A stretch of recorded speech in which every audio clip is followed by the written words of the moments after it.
Hi everyone, and welcome to Richie Nick's Gaming. Today we are joined again by Jake, Hey, what's going on? and Jake will be continuing our in-depth discussion of the Legend of Zelda series. We will be continuing now with It's the Wind Waker, right?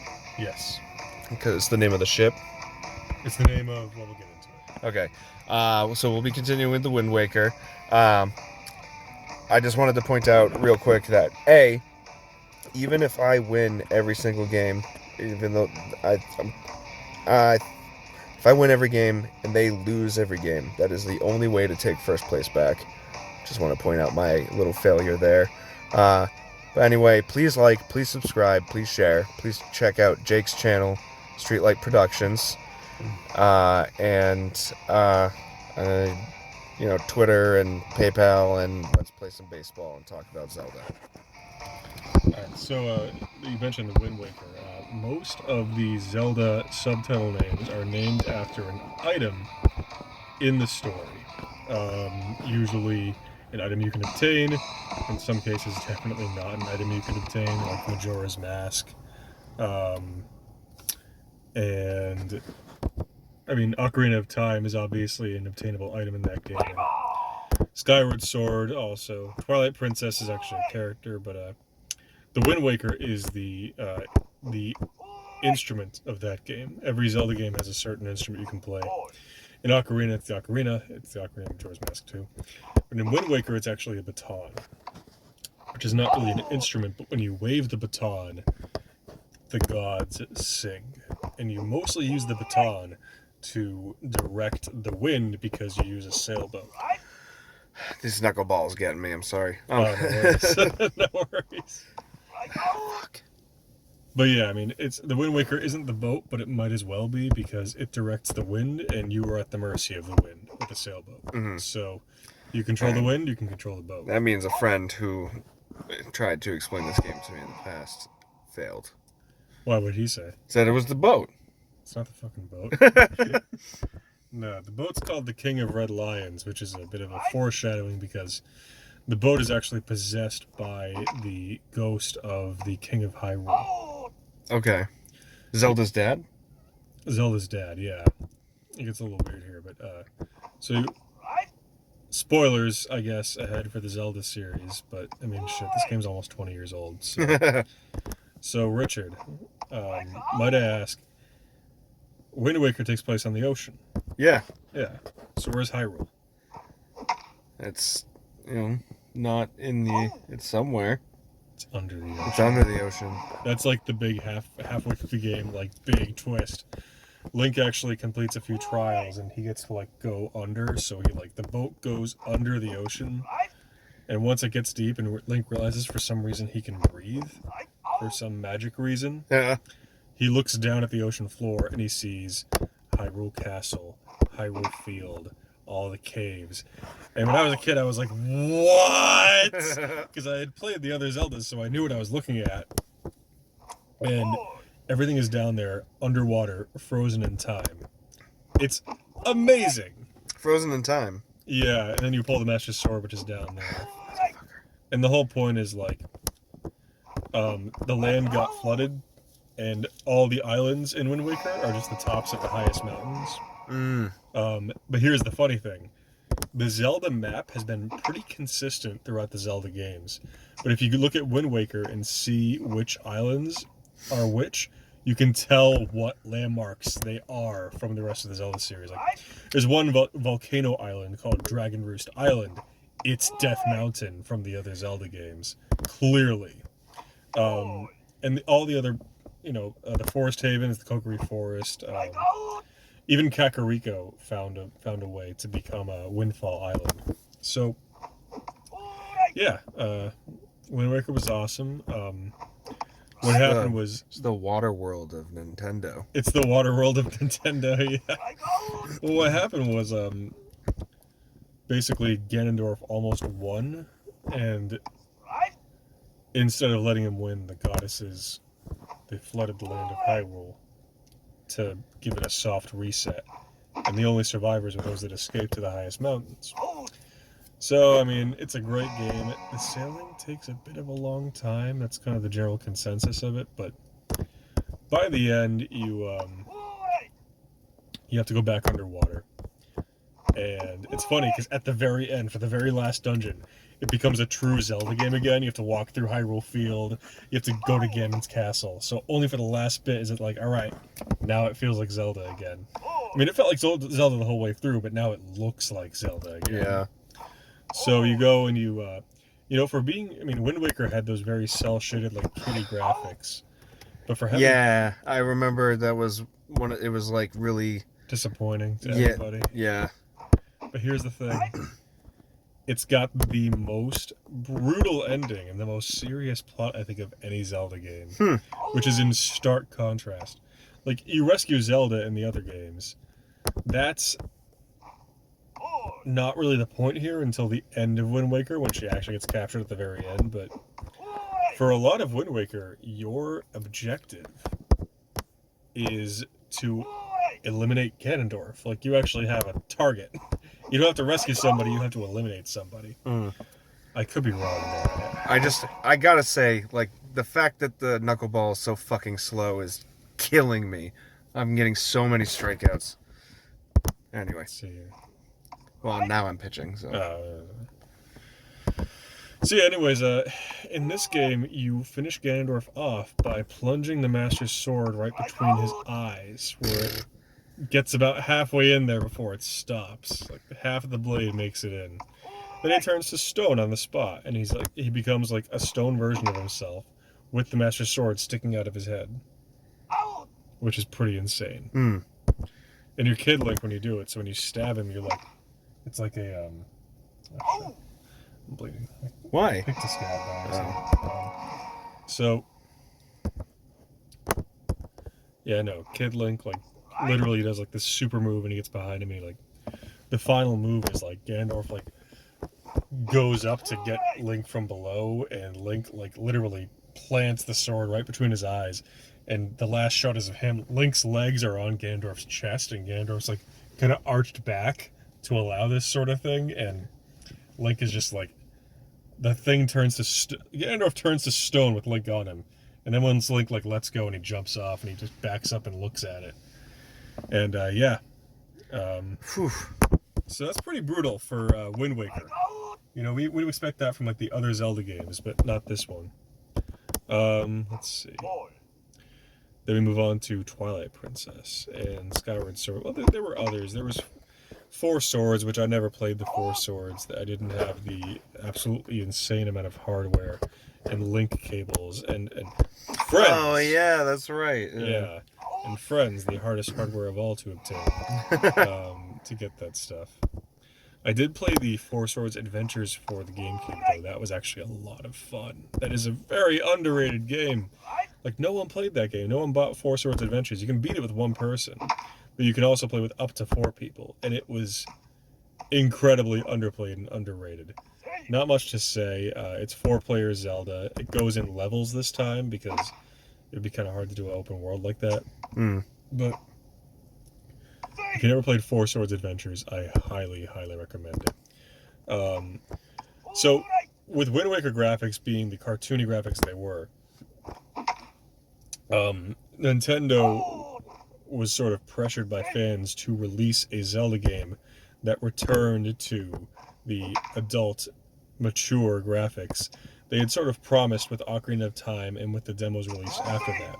That's why they came up with a game that delivered on that mature theme, but had a name that made it feel like it was a Barbie set, Twilight Princess. Still a great game. Twilight Princess is fantastic. That's the one where he turns into a wolf. Oh, shit. Yeah. Long story short, that is one of the longest Zelda games there is. It literally takes about 4 hours before you even get the green tunic. Like, you're 4 hours before you get to like look like Link in that game. Maybe just 2. I don't know. But maybe I just suck. Yeah, I don't know. Anyways, that game is really long, and let's see. Oof. This is around when they started to realize they needed to like consolidate their story. Here, hold this for a second. Yeah. Because should I press the button? I don't know. Anyways, I don't, I'm just holding the phone and I don't know what to do. You want to go ahead, take a couple swings. Do I just hit the button? So I this feel like there's a lot on the line here. So this, until you hit ready, just changes what kind of swing you're gonna do. Okay. So just go with contact, because as long as you swing at the right time, you'll hit anything inside that big circle. Okay. And then when you're ready, Hit ready. this one becomes a direction, so you can change. You can try to aim for the ball better. Okay. And then pressing the ready button again that's the swing button. Does that make sense? Yes. Okay. Fuck. So it looks like it was there last time. So I hit ready. Okay, that was a little early. I don't want to fuck you over. So I can't. Well, at least now it's No. Let's go, Luigi. So yeah, Twilight Princess delivered with a more mature theme and a lot. I mean, it really was a huge friggin' game. And we wouldn't see it again until Breath of the Wild, when Nintendo basically. I feel like in the past few years, Nintendo was sort of given in and realized the industry was going to move on without them if they didn't adapt the things the industry was doing. Because for the last 10 years, they were kind of like, well, we're Nintendo, we do our own thing. And it's like, well, yeah, here's the thing. Some of the things that Xbox and PlayStation are doing are objectively better than what you're doing. And by you not doing them for the sake of not doing them, you're throwing an autistic temper tantrum, you know? You need to just do what works, and from there, once you follow the rules, you can break the rules. Yeah, But if you don't follow the rules like a child, you'll never break them. Yep. So... Yeah. Lesson about music theory. That Oh, was yeah. drilled into me. You have to learn the rules to break the rules. Yep. That's the same with every art form out there. You got to learn the rules to break the rules. Storytelling, drawing. You can't just not learn the rules. Anyways, so Twilight Princess was pretty good. It kind of really shoehorned Ganondorf in. There was a really good villain throughout the game, and then they made him die at the end and put in Ganondorf instead. It was kind of dumb, but still a great game. Link turns into a wolf. Seems like kind of a ripoff of Okami, but whatever. It is so satisfying playing as the wolf, though. Yeah. Yeah, it's weird because, you're used to the movement from behind being like a bipedal humanoid creature. Even Crash Bandicoot walks like a human, Yeah. So to take control of like a quadruped, sort of like streamlined... Holy shit. That was so fast. Yeah. Ugh. It was kind of weird looking at a wolf from behind at first, because it's just not like... What? I think we're very used to like controlling bipedal creatures like Mario, Link, Crash Bandicoot, even Sonic. Sonic is a little more stout. Bandicoot. Crash Bandicoot warped. But yeah, and then we get to Skyward Sword, which is like the game that had a perfect one-to-one sword control with the Wiimote Motion Plus. Really? So whatever you do with the sword, Link does, which was really friggin' cool. The game was otherwise kind of like the worst 3D Zelda, though. It had some really cool ways to do the sword fight, because you had this one guy that would like...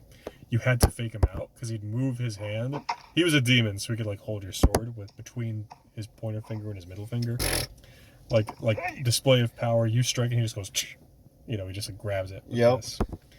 But you could also fake him out. So the way you positioned your sword, he would like sort of follow it with his hand.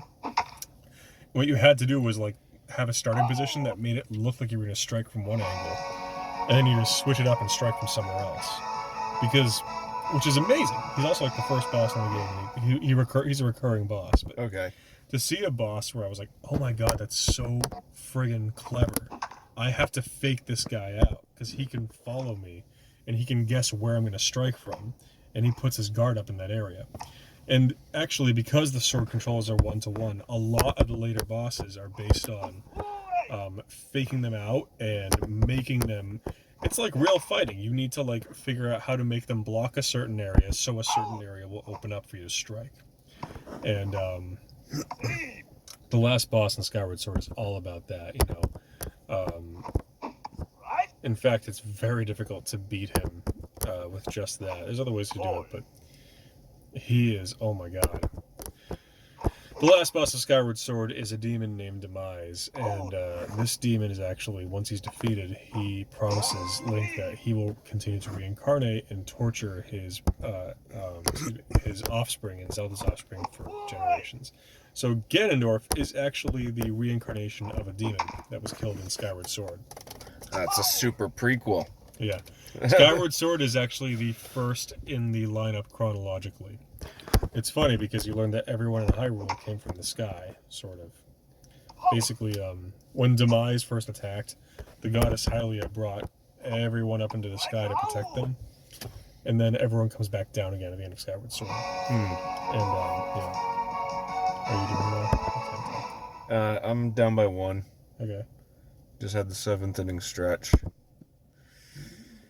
Which means it's the bottom now. Yeah. There's potential. It all depends. I'm speed playing, and I'm holding it at an unfamiliar angle. So almost every swing is late, unless it's the knuckleball, then it's super early. And they're just doing really well against my pitcher tonight. Owen's pitching. That's why he's got a tennis ball. But I'm not really, I don't think I'm doing anything really differently than a good day. So maybe his condition in the game wasn't ideal. Or... Condition? Yeah.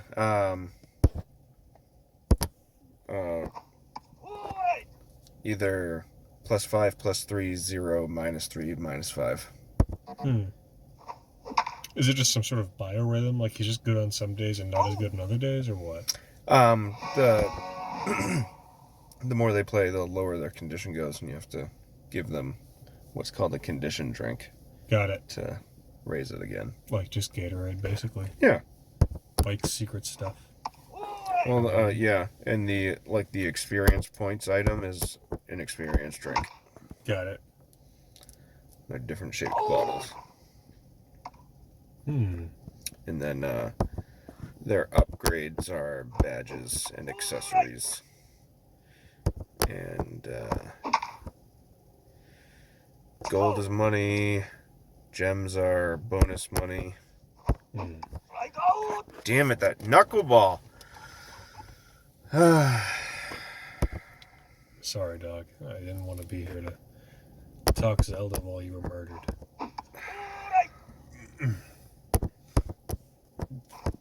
Excuse me. So what's the chronological order of the games? This is the subject of my YouTube video, but actually Nintendo only released the official chronological order something like 7 years ago. So from 1986 that to, big book? That huge book, yeah.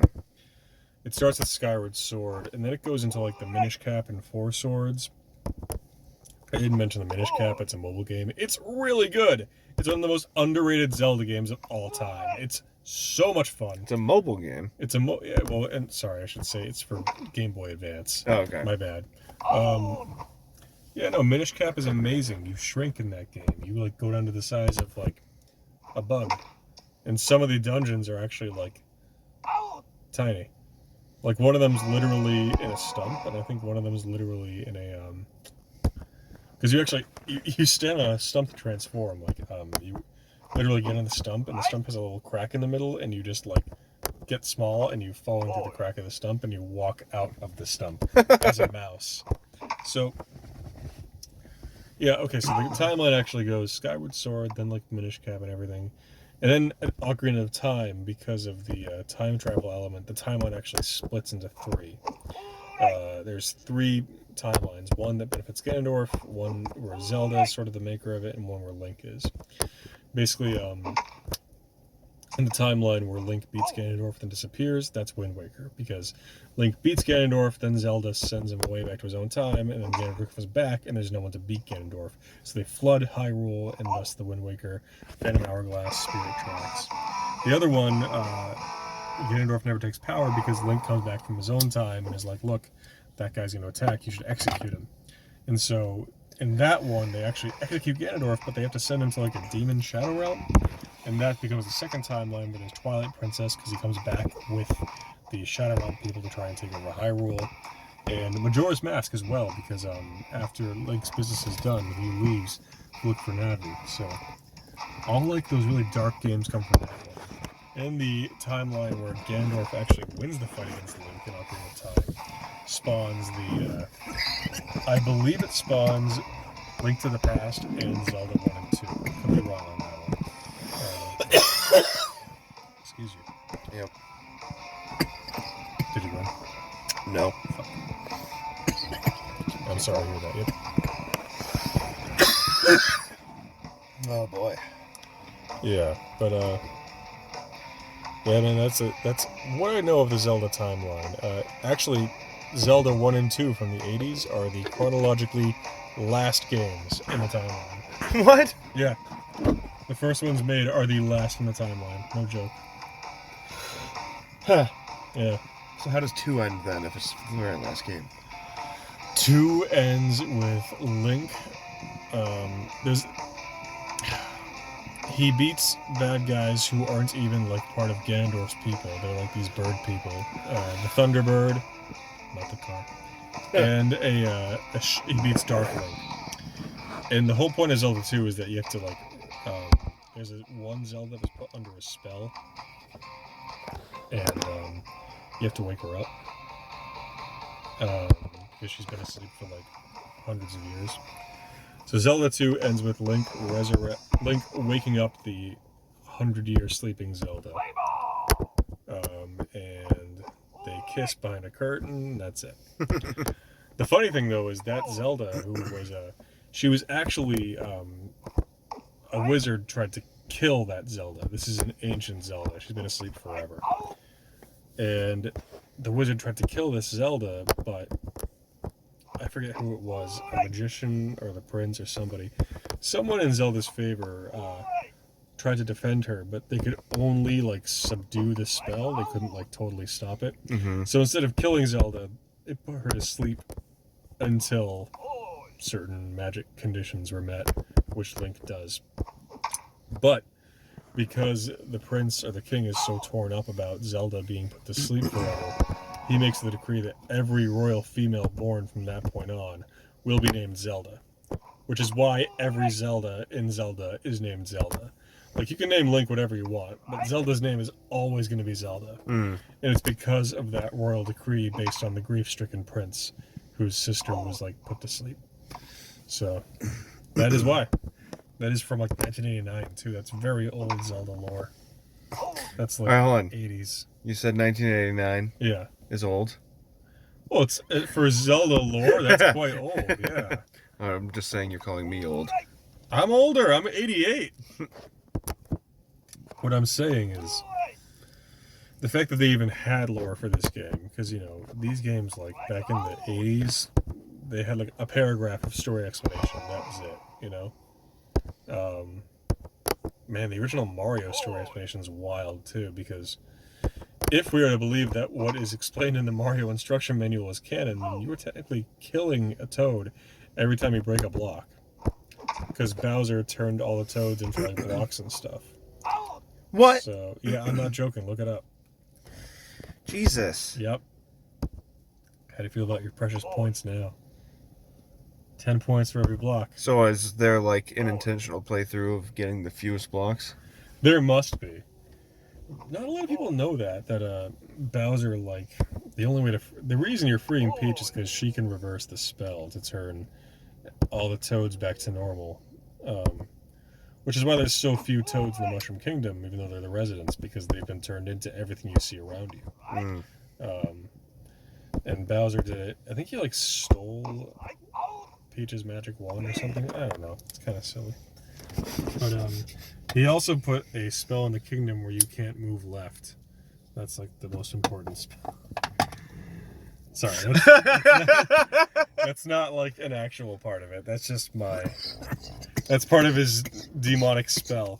I've always thought because Mario can't move left, he lives in a 2D world. You know how like it's always like your princess is in another castle. Like, Yeah. Oh jeez. I've always wondered, Castle 8, right? The last castle where there's when you begin the game, World 1-1, right? Directly to your left is Castle 8. And you just can't get it because you can't go left. That is my personal made-up Mario lore. You have to go all the way around. Big circle. It's a huge circle. You're looking at it like, God damn it, if only I could move left. And that's...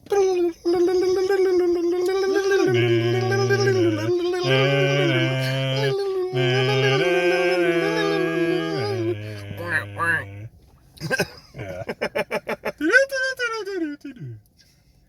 Yeah, so that has always been my personal Mario lore. Like if only he could go left, he wouldn't have to go through 7 other bullshit castles. So it's always in the last place you look. So yeah. What else? That's pretty much it for Zelda because I mean I didn't play Breath of the Wild. I hear it's amazing, but I haven't been playing much video games at all, and Breath of the Wild is incredibly time-consuming because it is huge. Yeah, I heard. Did you watch 8-Bit Theory's Music Theory? He did a Breath of the Wild video. Yeah, no, I did not. Something about leitmotifs and stuff. Oh yeah. No, I heard the music in the trailer for it. The theme for Breath of the Wild sounds amazing. I was actually stunned. It's interesting.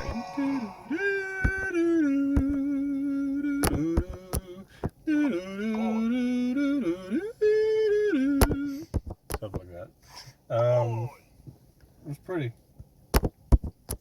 But yeah, I mean, the good thing about Breath of the Wild is that Nintendo took the hint and decided to try and make a real open world game like other competitors were. And look what happened. They knocked it out of the park. They were really all like, we're not like other guys. Like, do what works, Nintendo. If people are doing something that works, you should do it too. Because look what happens. They nailed it. Yeah. And people are saying it's one of the best video games ever made. Breath of the Wild. And Zelda hasn't gotten that recognition since Ocarina of Time, you know? I guess that means I should play Breath of the Wild. I mean, do you have a Switch? No. Yeah. Might be kind of hard then. You can always get the MS-DOS version. Just DOS, Breath of the Wild. It's all just pixels on a screen. That'd be really good. Just beep boops. Beep. Boop. Ping. There's actually an MS-DOS Mega Man that's awful. Of course it is. Oh my god. It's hilariously bad. I think I saw like the Angry Video Game Nerd play it. And I'm like, there's no way this game is real. And it's 100% real. There were a few things that you brought up in the other videos that I said that we could come back to. Oh yeah. There was something about the Earthbound kids or... Oh, what about them? Oh, the Stranger Things crew is based on the Earthbound gang. Yeah, that. Yeah, Earthbound or Mother 2 in Japan. I think they even said this too. There could be like with those two brothers that made this series, Stranger Things, they even said 11 is directly based on Paula. Which is funny because, you know, she's psychic. And in Earthbound, everyone's psychic. Yeah. But Paula's the only person with offensive psi powers. Like 11 can like do crazy, powerful offensive attack stuff. Yeah. Yeah, only Paula has that in Earthbound.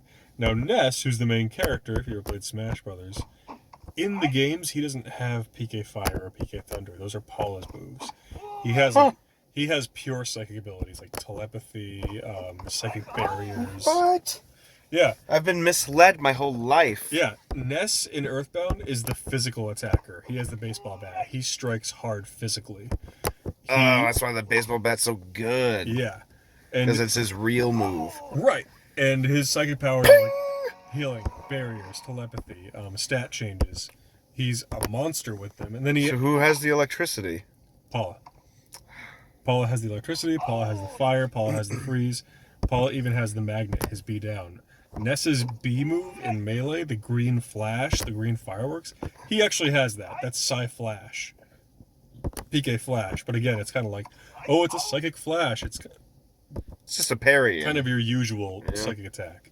So, and then he has Psy Rockin' or Psy Favorite, but Ness has the nuke as well. In addition to having like all the normal stuff, he also has the screen nuke attack, which Paula does not have.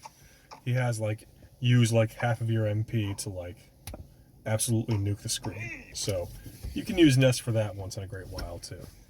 But yeah, no, Paula is the real offensive Psy user, and her physical attack's very weak.